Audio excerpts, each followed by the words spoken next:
El grito se detuvo exactamente a las 3:47 de la mañana del 13 de octubre de 1982, pero los perros en el condado de Harlan siguieron aullando hasta el amanecer. Esta no era la primera vez que el silencio caía como una cuchilla sobre las montañas Cumberland, cortando el aire nocturno, espeso con polvo frío y secretos que se pudrían en el vientre de los valles. Lo que ocurrió en esas colinas de Kentucky hace más de 3 décadas revela cómo el aislamiento puede torcer una línea de sangre en algo irreconocible y cómo toda una comunidad puede elegir la ceguera sobre la verdad. El crujir de las tablas de porche podridas, el sabor metálico del agua de pozo oxidada, la tierra húmeda que nunca terminaba de secarse. Estas eran las texturas de Copperhead Hollow, un lugar donde la familia Mardy había vivido, procreado y enterrado sus pecados durante más de un siglo. Población: 43 almas. Aunque contar almas en Copperhead Hollow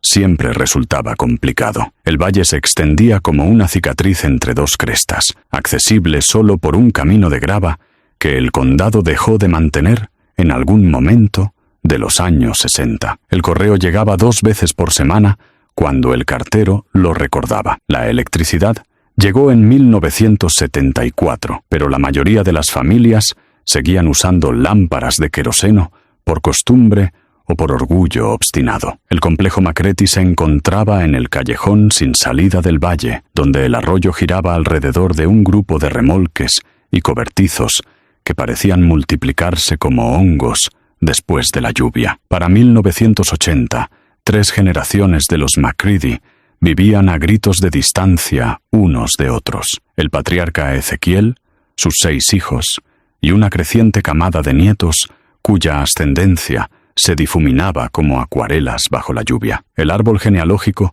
parecía más un arbusto espinoso, enredado, denso y peligroso de tocar. Los registros del condado mostraron 14 nacimientos en el complejo entre 1975 y 1982, pero solo se presentaron 9 certificados de defunción. La primera pista de que algo había salido mal vino de una trabajadora social llamada Margaret Finley, quien cometió el error de intentar inscribir a los niños Macready en la escuela. Su informe, fechado el 5 de septiembre de 1981, describía graves retrasos en el desarrollo consistentes con el aislamiento prolongado y posibles deficiencias. Notó que varios niños parecían compartir características faciales idénticas, a pesar de que estaban registrados como primo. Lo más perturbador fue su observación de que los más pequeños parecían tener un mural fuera. El supervisor de Margaret archivó el informe. Las familias de Montagne Ford razonó y los Macready no mudaban. Además, Ezequiel Macready tenía amigos en el departamento del sheriff, hombres que recordaban cuando su licor había alimentado a sus propias familias durante los años difíciles. Algunos silencios les enseñan las montañas, valen la pena guardarlos. Pero el valle en sí comenzó a cambiar. Los cazadores reportaron que los senderos de caza evitaban la propiedad de los Macready, como si los animales percibieran algo que los depredadores temen instintivamente. El arroyo que pasaba por su complejo comenzó a correr turbio durante todo el año, espeso con sedimentos que no coincidían con la geología local. Y por la noche, cuando el viento era el adecuado, los vecinos oían sonidos que no pertenecían a ninguna criatura que reconocieran. Algo estaba creciendo en la oscuridad. Para el verano de 1982, los niños más pequeños de los Macready dejaron de aventurarse más allá de la línea de árboles que marcaba su propiedad. Los mayores salían solo para intercambiar pieles y frascos de masón con líquido claro por suministros en el pueblo. Sus ojos nunca se encontraban con los de los empleados de la tienda que los atendían. Se movían con un silencio cuidadoso de personas que habían aprendido que el ruido atraía la atención y la atención traía el dolor. ¿Qué harías si sospecharas que algo indecible está sucediendo a solo 5 millas de tu casa? pero todos tus instintos te dicen que mirar demasiado de cerca podría convertirte en la próxima víctima. La respuesta llegó en esa noche de octubre, cuando el adjunto del sheriff, Michael Torres, decidió investigar los informes de disparos provenientes del valle y descubrió que algunos árboles genealógicos crecen sus raíces en tierras tan envenenadas que no pueden sustentar nada que se asemeje a la humanidad. El adjunto Michael Torres había visto muchas familias de montaña viviendo de forma dura, pero el olor lo golpeó antes de que siquiera saliera de su patrulla. La dulzura de la descomposición mezclada con humo de madera y algo más que le revolvió. Esto era algo que había a esconder detrás de la cara familiar de la pobre. Lo que Torres encontró la noche perseguiría los archivos de la Policía Estatal de Kentucky durante décadas, convirtiéndose en el tipo de caso del que los investigadores veteranos susurraban en las salas de descanso y que los novatos no podían tocar. La grava crujía bajo sus botas mientras se acercaba al remolque principal, un remolque doble centro como una columna vertebral. El haz de su linterna atrapó un movimiento en la sombra que parecía alejarse luz con una velocidad. El aire tenía sabor a cobre. 3 niños emergieron tras de sus edades eran posibles. Podrían haber tenido 8. La desnutrición y algo más habían detenido su crecimiento de maneras que desafiaban la legorización fácil. Sus ropas colgaban en harap, pero sus ojos tenían una inteligencia que parecía casi salvaje. Observando, calculando. La mayor, una niña con el cabello enmarañado que alguna vez pudo haber sido rubio, habló en un dialecto tan espeso que Torres tuvo que esforzarse para entender. «No se supone que estemos aquí después de oscurecer», dijo, con una voz que llevaba una autoridad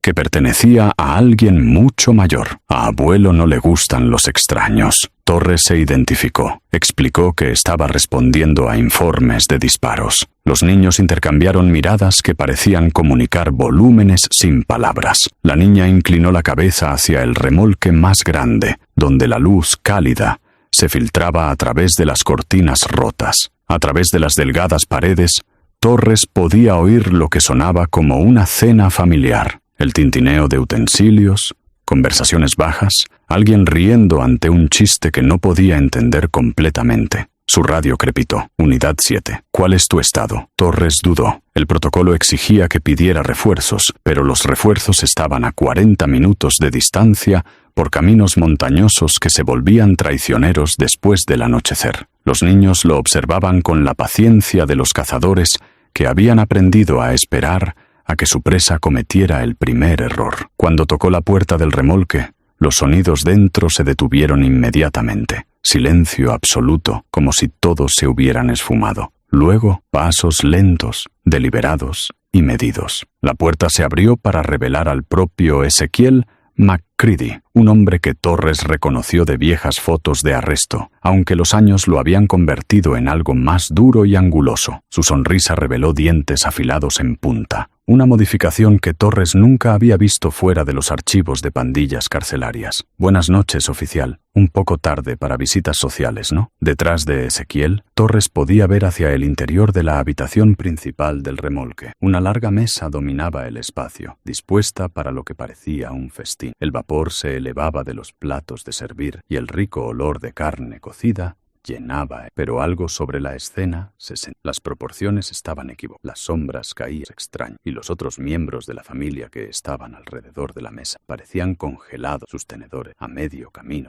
El festín que nunca terminó. Torres contó 7 adultos y al menos una docena, aunque en la tenue luz era difícil decir dónde terminaba una persona y comenzaba otra. Se sentaban de tal manera que podrían haber sido más, excepto por sus ojos, que seguían cada uno con la atención enfocada de Depred, evaluando si solo estoy revisando los informes de disparo, logró decir Thor, moviendo su mano instintiva hacia su arma de ser, asegurándose de que todos estén a salvo. Los dientes afilados de Ezequiel captaron la luz mientras su sonrisa se ensanchaba. «A salvo como en casa, oficial. Solo estamos cazando un poco de noche. Estas montañas están llenas de cosas que solo salen después del anochecer». La declaración flotó en el aire como el humo de un funeral. Torres sabía que debía presionar más, exigir, registrar la propiedad, afirmar su autoridad como oficial de la ley. Pero los ojos que lo observaban desde dentro del remolque tenían una hambre que trascendía la mera pobreza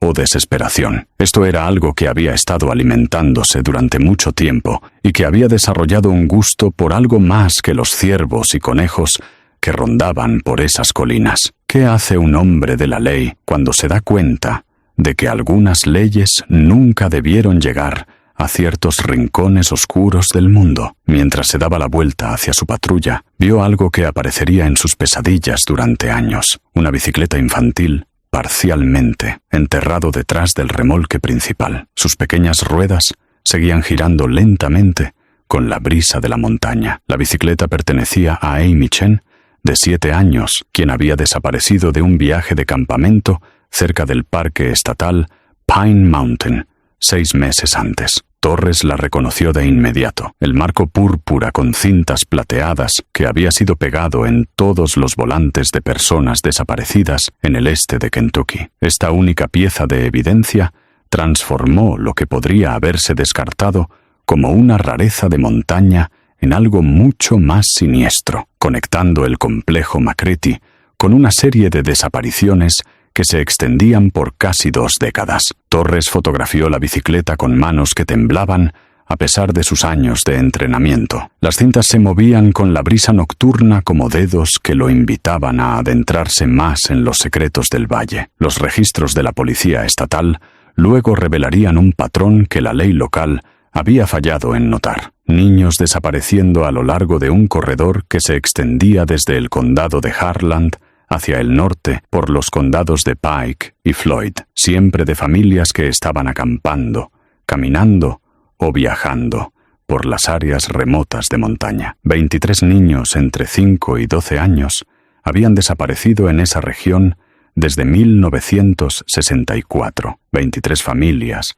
que quedaron preguntándose qué había pasado con sus hijos en la vasta wilderness de la Kentucky apalacheña. La explicación oficial siempre fue la misma: los niños se perdieron, se desorientaron en el espeso bosque, cayeron en pozos mineros ocultos o en rápidos arroyos. Las montañas eran peligrosas, explicaban los guardabosques a los padres afligidos. Los accidentes ocurrían. Los cuerpos rara vez se recuperaban en un terreno tan accidentado, y se alentaba a las familias a encontrar cierres sin restos físicos. Pero Torres entendió ahora que algunos de esos niños nunca se habían perdido en absoluto. Habían sido encontrados. Dentro de su patrulla, Torres pidió refuerzos y solicitó contacto inmediato con la policía estatal. Pero mientras hablaba por el micrófono, se dio cuenta de qué formas se movían en la oscuridad alrededor de su vehículo. Los niños McCready habían salido de sus escondites y lo rodeaban con la precisión coordinada de una manada. Sus movimientos eran silenciosos, deliberados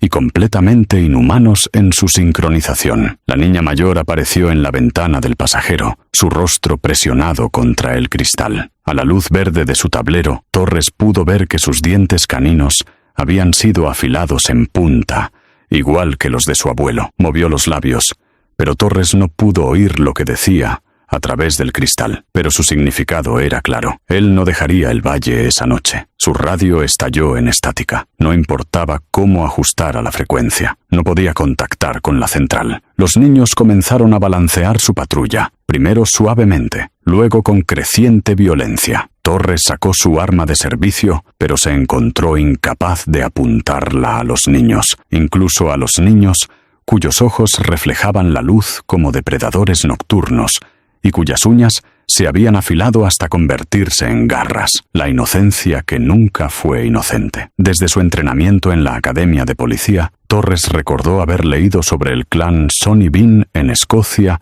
en el siglo XVI, una familia de caníbales que había cazado a viajeros durante décadas. El caso se había presentado como una curiosidad histórica, un ejemplo de cómo el aislamiento podía corromper la naturaleza humana. Pero sentado en su patrulla, rodeado por los niños McCready, Torres comprendió que algunos horrores no permanecían enterrados en los libros de historia. Un informe presentado por el detective de la Policía Estatal de Kentucky, Frank Morrison, el 2 de noviembre de 1982, describiría más tarde el hallazgo de evidencia de depredación sistemática en el complejo Marde. El equipo de Morrison descubrió pertenencias personales de al menos 15 niños desaparecidos escondidas por toda la propiedad, junto con dibujos rudimentarios que parecían mostrar técnicas de caza específicamente adaptadas para capturar a humanos jóvenes. Pero en esa noche de octubre, Torres solo tenía sus instintos y su creciente certeza de que había tropezado con algo que desafiaría todas las suposiciones que alguna vez había hecho sobre la naturaleza del mal. Los niños dejaron de balancear su patrulla y comenzaron a cantar una canción de cuna en ese mismo dialecto espeso. Sus voces armonizaban de maneras que las voces humanas no deberían ser capaces de armonizar. La melodía era aterradoramente hermosa, y Torres se sintió adormecido a pesar de la adrenalina corriendo por su sistema. Entendió con total claridad que así era como habían atraído a los niños de campamento lejos de sus familias, con canciones que prometían seguridad, calor y algo que se parecía al amor desde la distancia. ¿Qué tipo de familia enseña a sus hijos a cazar a otros niños? ¿Y qué tipo de sociedad permite que una familia perfeccione sus técnicas a lo largo de varias generaciones? A medida que el canto crecía más fuerte, Torres vio luces acercándose a través de los árboles. No eran los reflectores de sus refuerzos, sino el parpadeo de antorchas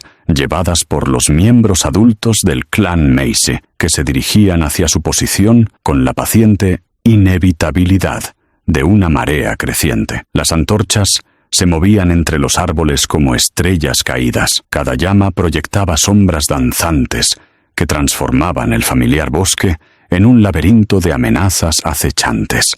Torres contó al menos 12 figuras acercándose desde diferentes direcciones. Sus movimientos estaban coordinados con la precisión de cazadores que habían practicado esta danza muchas veces antes. Esto no era violencia aleatoria, ni pobreza desesperada. Esto era un negocio familiar que había sido refinado a lo largo de generaciones, transmitido como recetas o técnicas agrícolas. La radio en la patrulla de Torres se apagó por completo, ni siquiera estática, rompiendo el silencio electrónico. Sus refuerzos no llegarían, y aunque lo hicieran, 40 minutos podrían haber sido 40 horas. Ezequiel McCready emergió del remolque más grande, llevando lo que parecía ser un rifle de caza modificado. Su cañón estaba acortado y su culata tallada con símbolos que parecían retorcerse a la luz de las antorchas. Detrás de él caminaba una mujer que Torres no había visto antes, alta, demacrada, con el cabello gris hierro trenzado, con lo que parecían pequeños huesos. Se movía con el paso confiado de alguien acostumbrado a ser obedecido sin preguntas. «Esa es la abuela McCready», susurró la niña en su ventana, su aliento empañando el cristal. «Ella es la que nos enseña los viejos modos, los modos hambrientos». Torres intentó encender el motor. Arrancó una vez, luego murió con un silbido mecánico que sonaba casi como una risa. Los niños comenzaron a alejarse de su coche, su trabajo aparentemente terminado. Sea lo que fuera que habían hecho para deshabilitar su vehículo, lo habían hecho en silencio y de manera eficiente, mientras él estaba distraído por su canto. Un informe forense de la Policía Estatal de Kentucky, fechado el 15 de diciembre de 1982, detallaría más tarde las modificaciones encontradas por todo el complejo McCready: fosas ocultas cubiertas con ramas y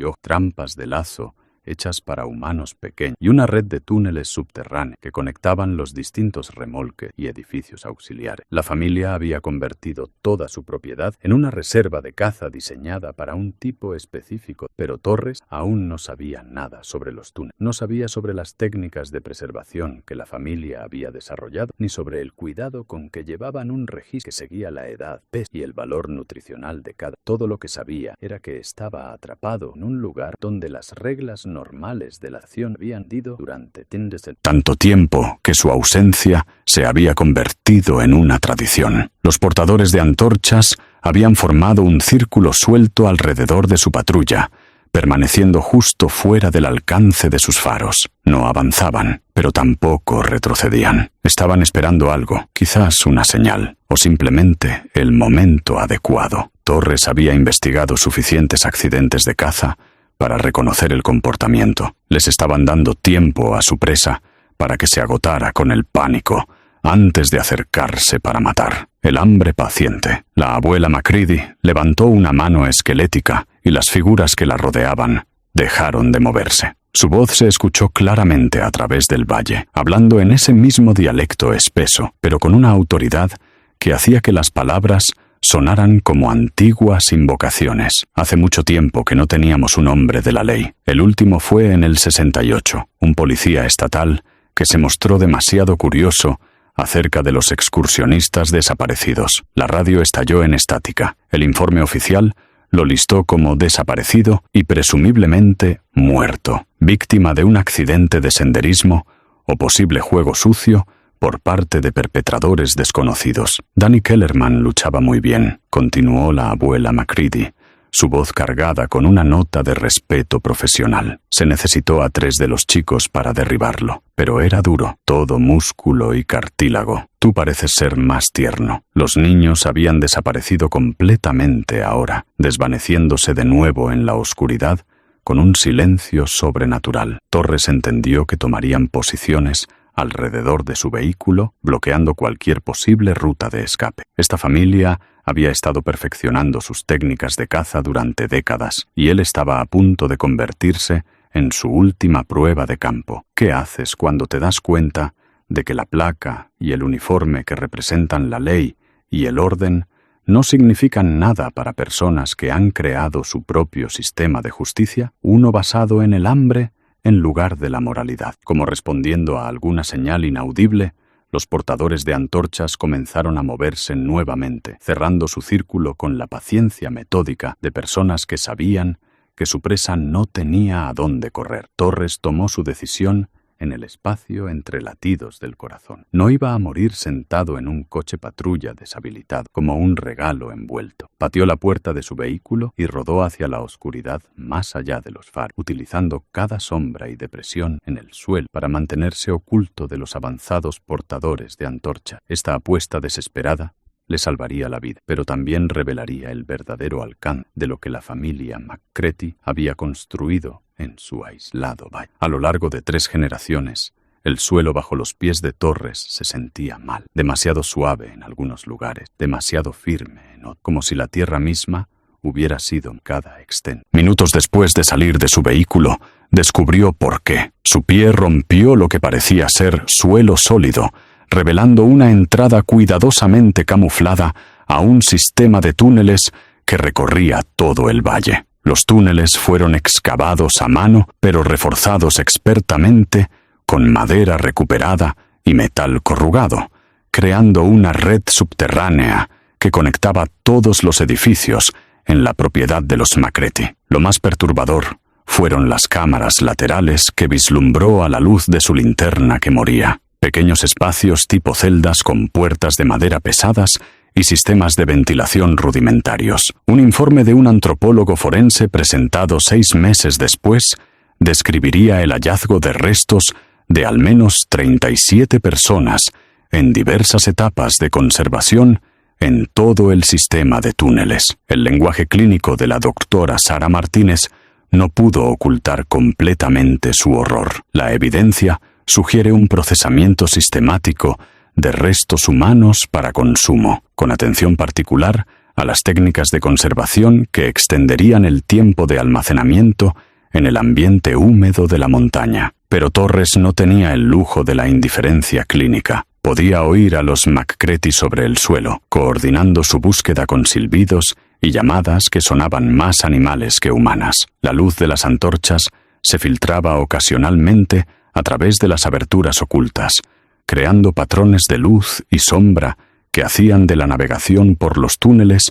una pesadilla de giros equivocados y callejones sin salida. En una de las cámaras laterales, Torres descubrió algo que casi rompió su cordura: ropa de niños cuidadosamente doblada y organizada por tamaño, pequeños zapatos organizados en filas, peluches colocados como si aún estuvieran siendo jugados con y arañados en las paredes de madera, decenas de nombres con fechas a su lado, creando un registro de víctimas que se extendía hasta 1959, el inventario de la inocencia. Algunas de las fechas coincidían con casos de niños desaparecidos que Torres reconoció de su entrenamiento policial. Otras eran tan antiguas que las familias que habían perdido a esos niños probablemente ya estaban muertas. La familia Macready había estado cazando durante más de 2 décadas, perfeccionando sus técnicas y expandiendo su territorio con cada muerte exitosa. Cerca de la parte inferior de una pared, arañada en la escritura incierta de un niño, Torres encontró un mensaje que lo paralizó. Mi nombre es Tommy Walsh. Hoy es mi cumpleaños. Tengo 8 años. Si alguien encuentra esto,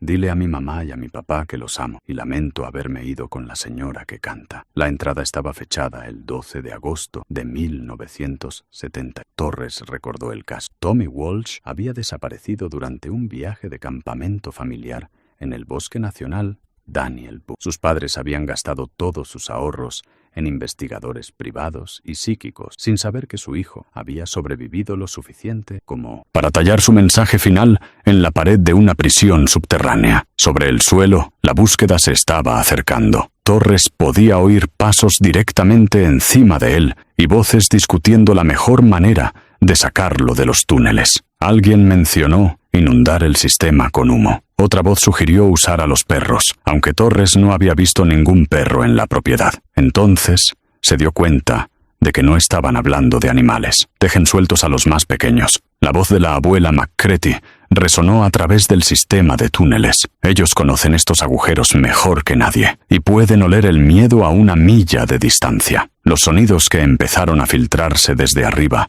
no eran completamente humanos, una mezcla de chillidos emocionados y lo que podría haber sido risa, si la risa pudiera llevar tal hambre y anticipación. Los niños Macready estaban siendo liberados en el sistema de túneles, y Torres comprendió con total claridad que habían sido criados para exactamente este propósito. ¿Qué le ocurre a los niños que se les enseña que otros niños son comida? ¿Y cómo se lucha contra enemigos que nunca han aprendido la diferencia entre cazar y jugar? A lo lejos, Torres los escuchó acercarse, el raspar de pequeñas manos y pies moviéndose por los túneles con la confianza de criaturas que habían pasado toda su vida en este laberinto subterráneo. Los sonidos que se acercaban a través de los túneles no eran completamente pasos, ni completamente arrastrarse. Algo entre medio que hizo que la piel de Torres se erizara con terror evolutivo. Los niños Macready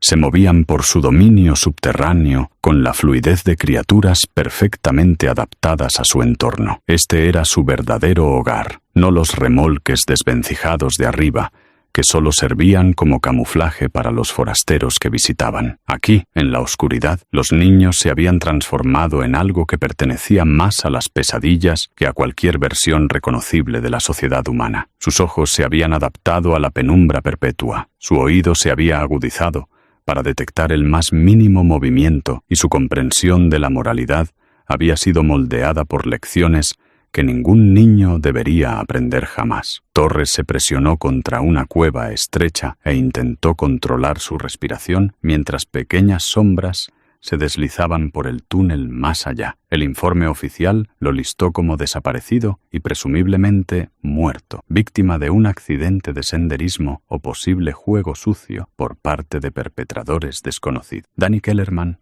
luchaba muy bien, continuó la abuela Macready, su voz llevando una nota de respeto profesional. Se necesitaron 3 de los chicos para derribarlo, pero era duro, todo músculo y cartílago. Tú pareces ser más tierno. Los niños habían desaparecido completamente ahora, deslizándose de nuevo en la oscuridad con un silencio sobrenatural. Torres entendió que tomarían posiciones alrededor de Min, su vehículo, bloqueando cualquier posible ruta de escape. Esta familia había estado perfeccionando sus técnicas de caza durante décadas, y él estaba a punto de convertirse en su última prueba de campo. ¿Qué haces cuando te das cuenta de que la placa y el uniforme que representan la ley y el orden no significan nada para las personas que han creado su propio sistema de justicia, uno basado en el hambre en lugar de la moralidad? Como si respondiera a una señal inaudible, los portadores de antorchas comenzaron a moverse nuevamente, cerrando su círculo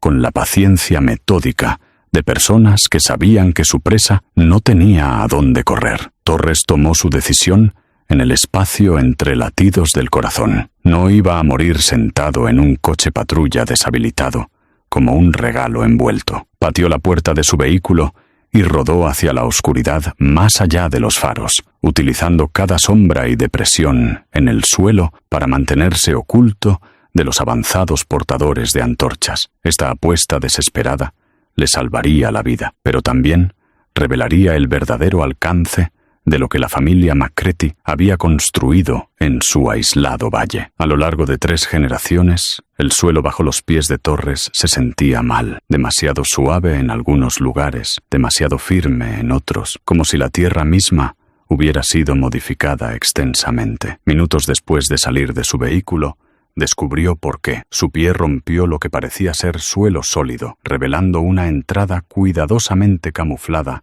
a un sistema de túneles que recorría todo el valle. Los túneles fueron excavados a mano, pero reforzados expertamente con madera recuperada y metal corrugado, creando una red subterránea que conectaba todos los edificios en la propiedad de los McCready. Lo más perturbador fueron las cámaras laterales que vislumbró a la luz de su linterna que moría. Pequeños espacios tipo celdas con puertas de madera pesada y sistemas de ventilación rudimentario. Un informe de un antropólogo forense presentado 6 meses después, describiría el hallazgo de restos de al menos 37 personas en diversas etapas de conservación en todo el sistema de túneles. El lenguaje clínico de la doctora Sara Martínez no pudo ocultar completamente su horror. La evidencia sugiere un procesamiento sistemático de restos humanos para consumo, con atención particular a las técnicas de conservación que extenderían el tiempo de almacenamiento en el ambiente húmedo de la montaña. Pero Torres no tenía el lujo de la herencia clínica. Podía oír al Creswell coordinando llamado donaban más animal man. La luz de las antorchas se filtraba ocasionalmente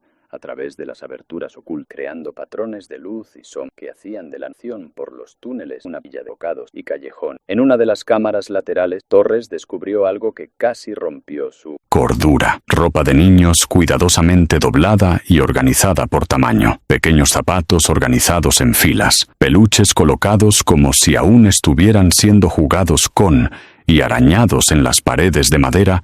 Decenas de nombres con fechas a su lado, creando un registro de víctimas que se extendía hasta 1959, el inventario de la inocencia. Algunas de las fechas coincidían con casos de niños desaparecidos que Torres reconoció de su entrenamiento policial. Otras eran tan antiguas que las familias que habían perdido a esos niños probablemente ya estaban muertas. La familia McCready había estado cazando durante más de 2 décadas, perfeccionando sus técnicas y expandiendo su territorio con cada muerte exitosa. Cerca de la parte inferior de una pared, arañada en la escritura incierta de un niño, Torres encontró un mensaje que lo paralizó. Mi nombre es Tommy Walsh. Hoy es mi cumpleaños. Tengo 8 años. Si alguien encuentra esto, dile a mi mamá y a mi papá que los amo, y lamento haberme ido con la señora que canta. La entrada estaba fechada el 12 de agosto de 1979. Torres recordó el caso. Tommy Walsh había desaparecido durante un viaje de campamento familiar en el Bosque Nacional Daniel Boone. Sus padres habían gastado todos sus ahorros en investigadores privados y psíquicos, sin saber que su hijo había sobrevivido lo suficiente como para tallar su mensaje final en la pared de una prisión subterránea. Sobre el suelo, la búsqueda se estaba acercando. Torres podía oír pasos directamente encima de él y voces discutiendo la mejor manera de sacarlo de los túneles. Alguien mencionó inundar el sistema con humo. Otra voz sugirió usar a los perros, aunque Torres no había visto ningún perro en la propiedad. Entonces se dio cuenta de que no estaban hablando de animales. Dejen sueltos a los más pequeños. La voz de la abuela McCready resonó a través del sistema de túneles. Ellos conocen estos agujeros mejor que nadie y pueden oler el miedo a 1 milla de distancia. Los sonidos que empezaron a filtrarse desde arriba no eran completamente humanos. Una mezcla de chillidos emocionados y lo que podría haber sido risa, si la risa pudiera llevar tal hambre y anticipación. Los niños McCready estaban siendo liberados en el sistema de túneles y Torres comprendió con total claridad que habían sido criados para exactamente este propósito. ¿Qué le ocurre a los niños que se les enseña que otros niños son comida? ¿Y cómo se lucha contra enemigos que nunca han aprendido la diferencia entre cazar y jugar? A lo lejos, Torres los escuchó acercarse, el raspar de pequeñas manos y pies moviéndose por los túneles con la confianza de criaturas que habían pasado toda su vida en este laberinto subterráneo. Los sonidos que se acercaban a través de los túneles no eran completamente pasos, ni completamente arrastrarse. Algo entre medio que hizo que la piel de Torres se erizara con terror evolutivo. Los niños McCready se movían por su dominio subterráneo con la fluidez de criaturas perfectamente adaptadas a su entorno. Este era su verdadero hogar, no los remolques desvencijados de arriba que solo servían como camuflaje para los forasteros que visitaban. Aquí, en la oscuridad, los niños se habían transformado en algo que pertenecía más a las pesadillas que a cualquier versión reconocible de la sociedad humana. Sus ojos se habían adaptado a la penumbra perpetua. Su oído se había agudizado para detectar el más mínimo movimiento, y su comprensión de la moralidad había sido moldeada por lecciones que ningún niño debería aprender jamás. Torres se presionó contra una cueva estrecha e intentó controlar su respiración mientras pequeñas sombras se deslizaban por el túnel más allá. Toda la región montañosa como un solo terreno de caza, con diferentes familias controlando diferentes secciones como los señores feudales que dividen un reino medieval. La comunicación entre las familias había evolucionado más allá del simple boca a boca. Los investigadores encontraron evidencia de mensajes codificados pasados a través de canales aparentemente inocentes, anuncios clasificados en periódicos locales, mensajes dejados en oficinas postales rurales, incluso señales transmitidas a través de redes ilegales de radio CB que operaban fuera del monitoreo federal. Cuando se realizó la redada en el complejo McCready, las advertencias se habían extendido a través de este sistema de comunicación en pocas horas. Un informe del equipo de trabajo conjunto,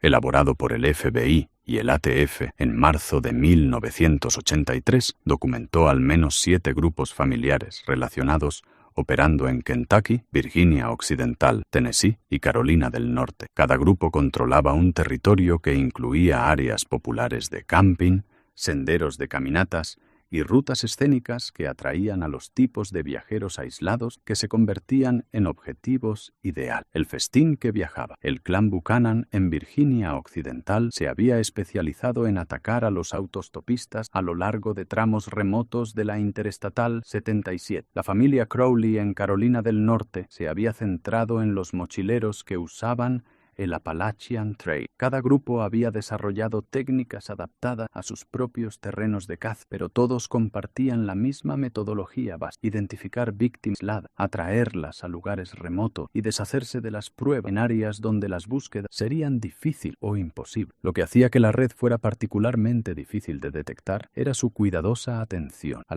las familias. Elegían objetivos que no serían extraños de vagabundo, turistas de estados lejanos que no le habían dicho a nadie sobre sus planes. Cuando se reportaban desaparecidos, los crímenes usualmente se cometían cientos de millas de donde se estaban, lo que hacía casi imposible para la policía local identificar patrones. Los niños rescatados de estos complejos presentaron desafíos únicos para los servicios sociales. Muchos nunca aprendieron a leer o escribir, no tenían concepto de moralidad convencional y mostraban síntomas que los psicólogos luchaban por categorizar.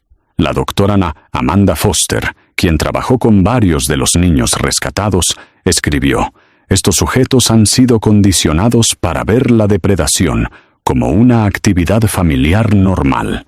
Expresan confusión sobre por qué su estilo de vida es considerado problemático, similar a los niños de cultos religiosos aislados, pero a diferencia de los cultos religiosos, que normalmente reclaman justificación divina para sus prácticas, las familias caníbales operaban desde una visión del mundo puramente pragmática. Veían su depredación como una respuesta práctica a la pobreza y el aislamiento, una forma de asegurar la supervivencia en ambientes donde los recursos convencionales eran escasos.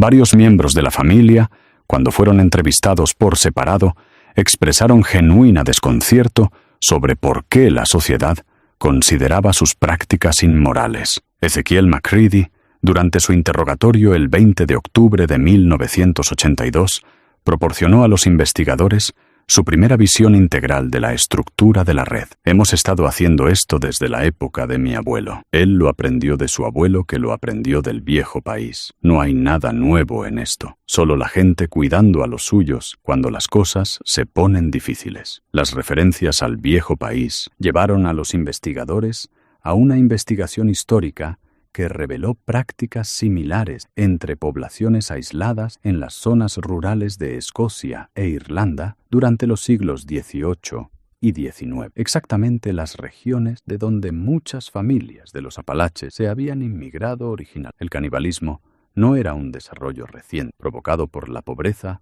o desesperación. Era una tradición cultural que se había preservado y refinado a lo largo de varios. ¿Qué sucede cuando toda una forma de vida se construye en torno a depredación y cómo se desmantela una red que ha estado operando con éxito durante más de un siglo? La respuesta llegó en forma de la operación Mountain Sweep, una acción coordinada de las fuerzas del orden que atacaría todas las ubicaciones conocidas de la red simultáneamente, asegurándose de que ninguna familia pudiera escapar para continuar con sus operaciones en otro lugar. Incluso hoy, los excursionistas en áreas remotas de los Apalaches a veces informan haber encontrado complejos abandonados en lo profundo de las montañas, edificios vacíos, hechosas, cámaras subterráneas y una asistente que parece desde la misma. Apenas estamos. El próximo caso es aún suscribe. Salga. La operación Mountain Sweep comenzó exactamente a las 4 de la mañana del 15 de noviembre de 1982, con redadas simultáneas en 17 ubicaciones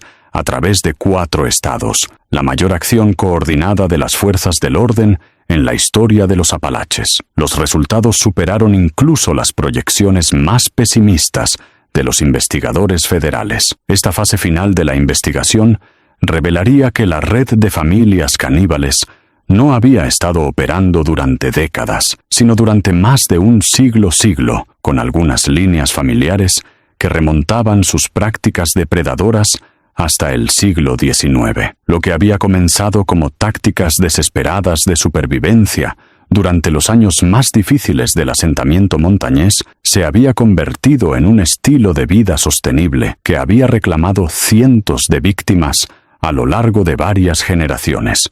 La evidencia recuperada durante las redadas llenó un almacén completo de la FBI en Cuántico. Pertenencias personales de víctimas que databan de la década de 1920, fotografías que documentaban las cacerías familiares, como otras familias documentarían reuniones festivas, y registros genealógicos que revelaban el verdadero alcance de la red. Más perturbador fueron los niños. 47 menores fueron recuperados durante las redadas, con edades que iban desde bebés hasta adolescentes. Muchos nunca habían visto luces eléctricas ni fontanería interior. Algunos solo hablaban en el dialecto híbrido que había evolucionado dentro de la red, mezclando inglés arcaico con términos que parecían provenir de un idioma que no se reconocía. Todos habían sido criados para considerar la depredación humana tan normal como cazar ciervos o criar ganado. El informe de evaluación psicológica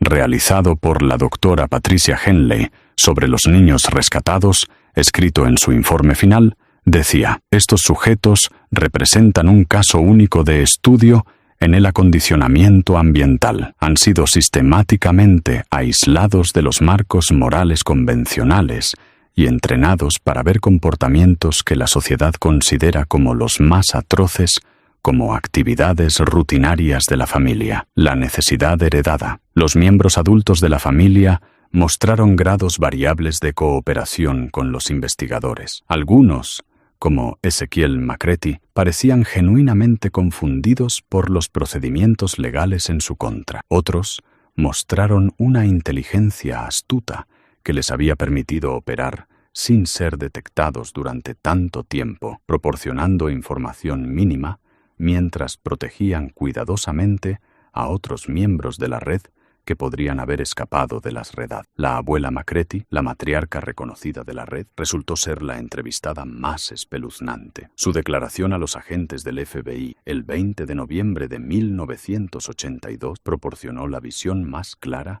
sobre la mentalidad de la... Actúan como si hubiéramos inventado. La gente ha estado tiempos. Nosotros solo somos honestos al respecto. Al menos no pretendemos ser civilizados mientras lo hacemos. Los juicios que siguieron se extendieron durante 3 años y resultaron en 47 condenas por varios cargos, desde asesinato hasta secuestro y violación de las leyes federales de comercio interestatal. Pero los procedimientos legales no pudieron abordar las grandes preguntas que el caso había planteado sobre la naturaleza de la civilización misma y cómo las sociedades humanas podían regresar fácilmente a comportamientos depredadores cuando se aíslan de la supervisión moral convencional. Quizás lo más preocupante fue el descubrimiento de que la red había mantenido registros detallados de sus actividades, tratando su depredación como una forma de historia oral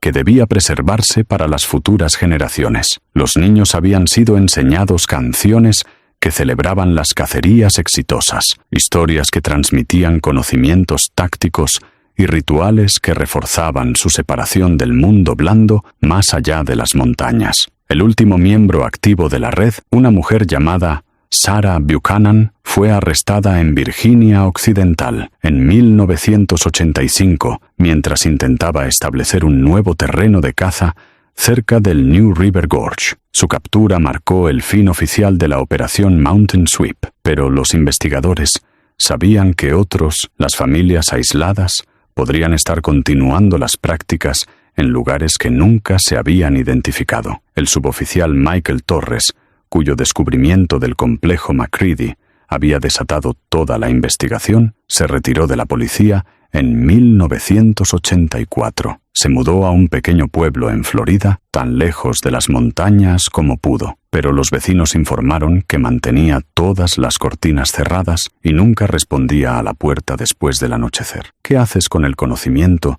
de que algunos horrores están tan profundamente arraigados que no se pueden eliminar por completo? ¿Y cómo duermes en paz, sabiendo que el aislamiento y la desesperación pueden transformar a familias comunes en depredadores? El complejo Macready fue incendiado por agentes federales en diciembre de 1982, pero los residentes locales afirman que el humo todavía se eleva desde ese valle en ciertas noches, no de ningún incendio que pueda extinguirse, sino de apetitos que nunca fueron completamente satisfechos. Incluso hoy en día, los guardabosques del parque en áreas remotas de los Apalaches a veces encuentran campamentos donde familias han desaparecido sin explicación, dejando atrás solo tiendas vacías y la sensación persistente de que algo paciente y hambriento sigue observando desde la línea. Apenas estamos arañando la superficie. El próximo caso es aún más oscuro. Suscríbete antes de que salga. La operación Mountain Sweep comenzó exactamente a las 4 de la mañana del 15 de noviembre de 1982, con redadas simultáneas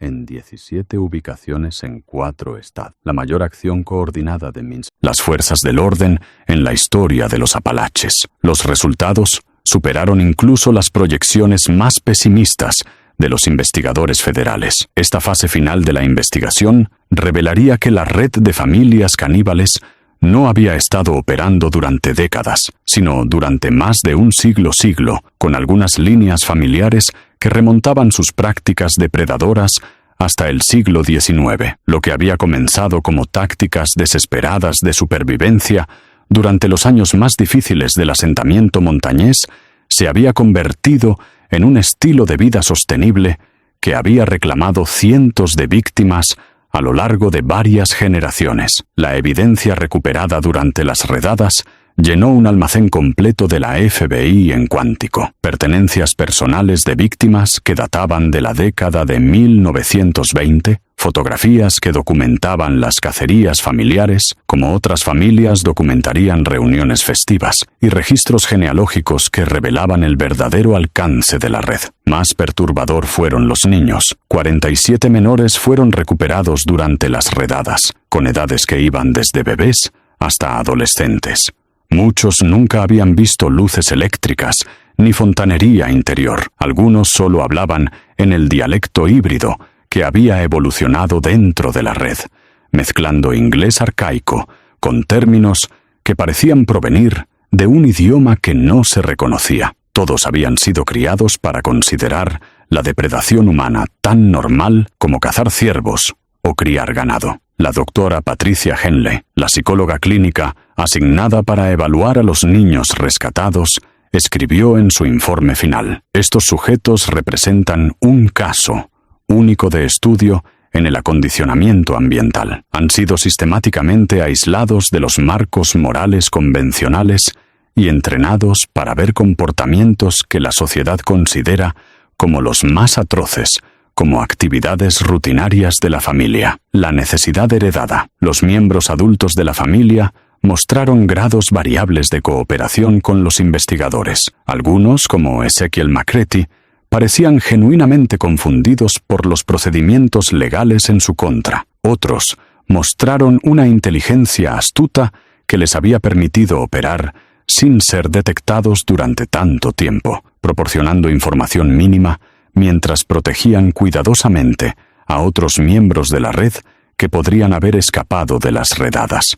La abuela McCready, la matriarca reconocida de la red, resultó ser la entrevistada más espeluznante. Su declaración a los agentes del FBI, el 20 de noviembre de 1982, proporcionó la visión más clara sobre la mentalidad de la red. Actúan como si hubiéramos inventado algo nuevo. La gente ha estado comiendo gente desde el principio de los tiempos. Nosotros solo somos honestos al respecto. Al menos no pretendemos ser civilizados mientras lo hacemos. Los juicios que siguieron se extendieron durante 3 años y resultaron en 47 condenas por varios cargos, desde 1900 asesinato hasta secuestro y violación de las leyes federales de comercio interestatal. Pero los procedimientos legales no pudieron abordar las grandes preguntas que el caso había planteado sobre la naturaleza de la civilización misma y cómo las sociedades humanas podían regresar fácilmente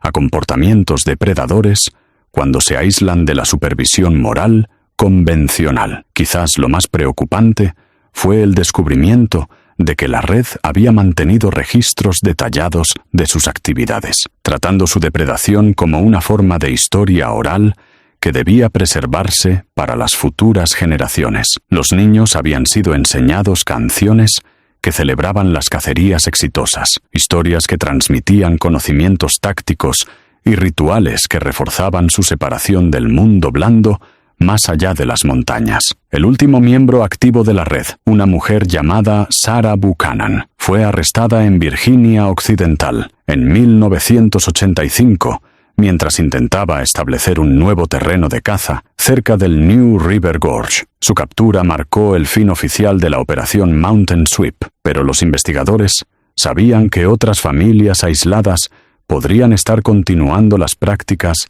en lugares que nunca se habían identificado. El suboficial Michael Torres, cuyo descubrimiento del complejo McCready había desatado toda la investigación, se retiró de la policía en 1984. Se mudó a un pequeño pueblo en Florida, tan lejos de las montañas como pudo, pero los vecinos informaron que mantenía todas las cortinas cerradas y nunca respondía a la puerta después del anochecer. ¿Qué haces con el conocimiento de que algunos horrores están tan profundamente arraigados que no se pueden eliminar por completo? ¿Y cómo duermes en paz, sabiendo que el aislamiento y la desesperación pueden transformar a familias comunes en depredadores? El complejo McCready fue incendiado por agentes federales en diciembre de 1982, pero los residentes locales afirman que el humo todavía se eleva desde ese valle en ciertas noches, no de ningún incendio que pueda extinguirse, sino de apetitos que nunca fueron completamente satisfechos. Incluso hoy en día, los guardabosques del parque, en áreas remotas de los Apalaches, a veces encuentran campamentos abandonados donde familias han desaparecido sin explicación, dejando atrás solo tiendas vacías y la sensación persistente de que algo paciente y hambriento sigue observando desde la línea de árboles. Apenas estamos arañando la superficie. El próximo caso es aún más oscuro. Suscríbete antes de que salga.